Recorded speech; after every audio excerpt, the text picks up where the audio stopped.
Morning, my Teclon people. Today we are going to be talking about detecting overheating on this car. Detecting overheating on this car. My name remains Kodichukwu Okonkwo, your guide on Teclon. So please join me to explore how you can detect overheating in this car. This is a Honda Accord 2004, and we're going to explore how you're going to detect overheating. Okay, so the first thing is, what is overheating? First of all, this car is a combustion engine car. What does it mean? It means that there is a small explosions going on in the engine that produces the motion that you have coming from the car. So those small engines generate small explosions, generate the energy which is converted to motion. So those energy has to be dissipated somehow. So the cooling systems are the ones that try to check those heating going up within the engine. So the cooling system is a very important part of the combustion engine.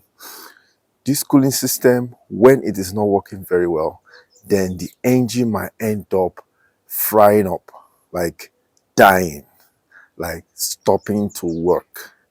Okay, yes, some cars have some safety measures to stop this thing from going too bad, but sometimes these measures that are put in place usually fail. So when they fail, anything can happen and the engine might fry and the car might just stop, halt anywhere, and you might be stranded on the road. So we'll be going to the car to show you some of the things.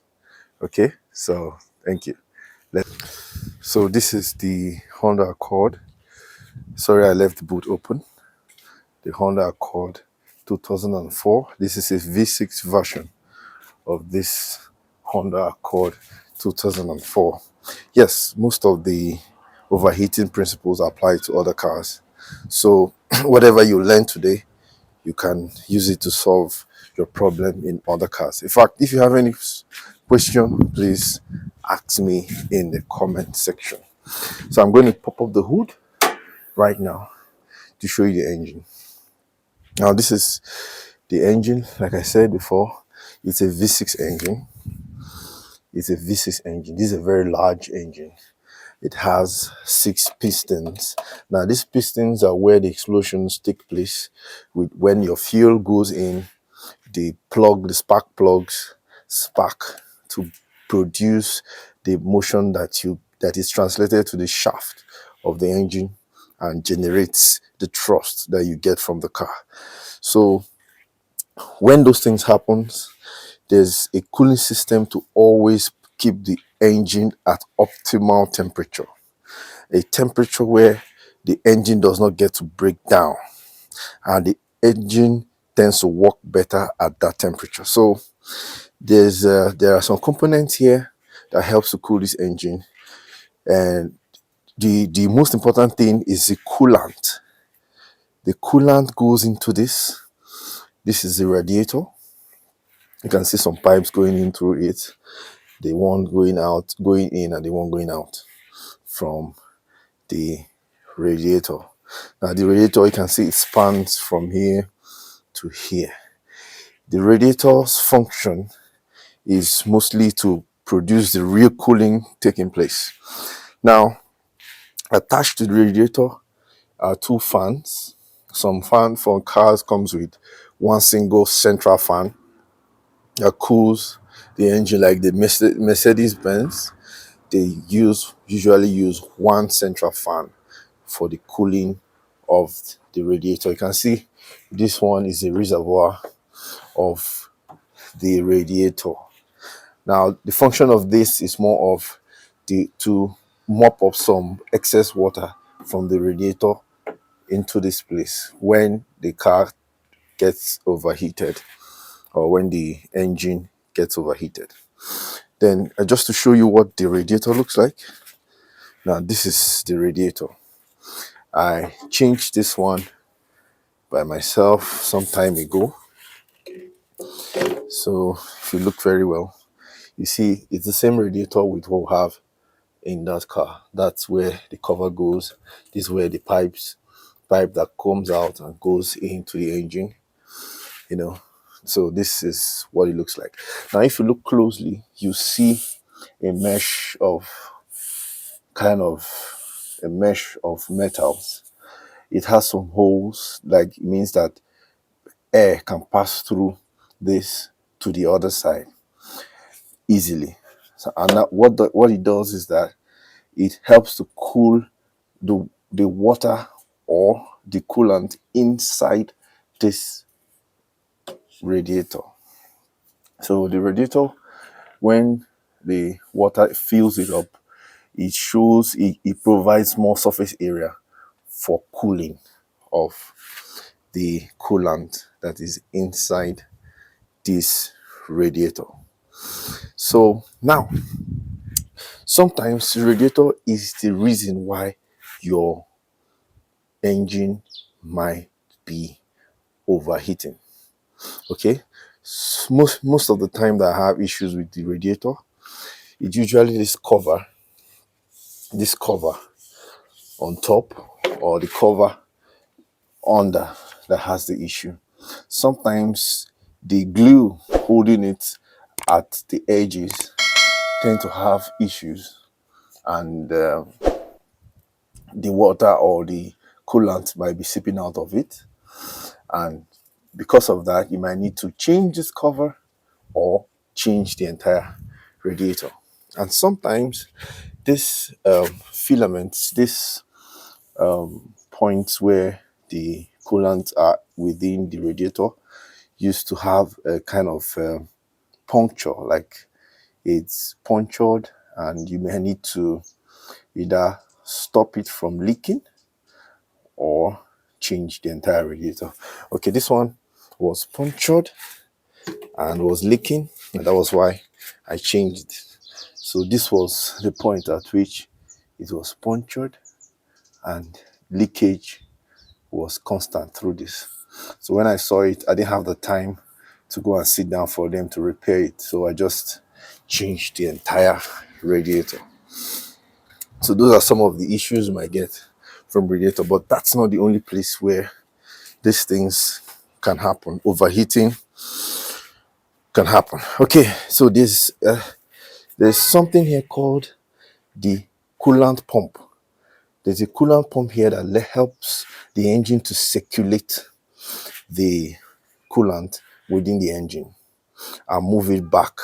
It's like a constant rolling pump that moves the water or the coolant from the engine back to the radiator, back to the engine, back to the radiator, and it happens in micro minutes, in seconds. So it moves so fast that you may not be able to, read it easily. Okay, so when that water pump or the coolant pump has a problem, the engine will start overheating and might end up destroying your engine. Okay, then another thing again is some of these pipes that you're looking at, some of these pipes, there are other pipes like those ones behind these pipes that you're looking at.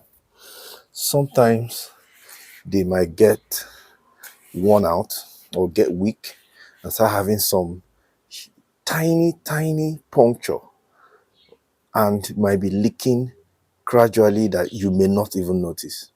So you see your car may be overheating, and maybe within a week the whole water inside your radiator is finished. Just within a week, or sometimes within 2 weeks, the water will all go. And the problem with this is that the engine is so hot that as the water comes out, the water is dried almost immediately. So it's very difficult to detect things like this. Very difficult to detect. Sometimes what I do is to put the water and allow it to sit for a while, for like an hour or thereabouts, without putting the engine on. I'll be able to check by myself and see where these problems are coming out from. But it has to take a lot of painstaking checks to be able to find out where this thing is happening. So these are the three things. Then your coolant fans, these fans, the fan here and the fan here. These are very important electrical components. These ones are driven like by electric. From the fuses here, you can actually detect the the components that run the fan, like the relays and the fuses. So sometimes these fuses get blown, and when they blow, the fan could stop working, and that could cause a devastating overheating. Now let me just open this and show you what I mean. Like some of these components, these are relays and these are fuses. So sometimes some of these relays control the fan. Some of these relays control the fans. Each relay, one of the relay controls one of the fans, and the other one controls the other fan. So sometimes when these relays goes off or has a breach somewhere and stops working, then the overheating starts. But you know, the first place for you to see that your car is having high temperature is from the dashboard. Car, we're inside the car. So now I want to show you where you first see, but you have to keep your eyes on this place constantly. Now this place is where you see the heat gauge, the temperature gauge. That C means cold and that is hot. So this is the first place you get to know that your car is overheating. So you have to be very, very, very, very vigilant to see this on time. That one up there is for the fuel gauge. So, but we're talking about the heat. So this is as the heat gauge down there. So you can see when this red stuff goes down to that H, it means that your engine is about to be fried. So what you do first is to stop wherever you are, try to pull over and do something about the overheating. Okay, so that's mostly, I think I've covered enough. But if you have any other question, please don't hesitate to ask me. Okay, thank you. So now you've seen what happens when the car overheats and how to see where the problem might be from and how to be able to fix it. So please subscribe to our channel because we'll have a lot more to show you. We'll have a lot of cars and other things to show you. So please stay on this channel. Subscribe and keep coming back.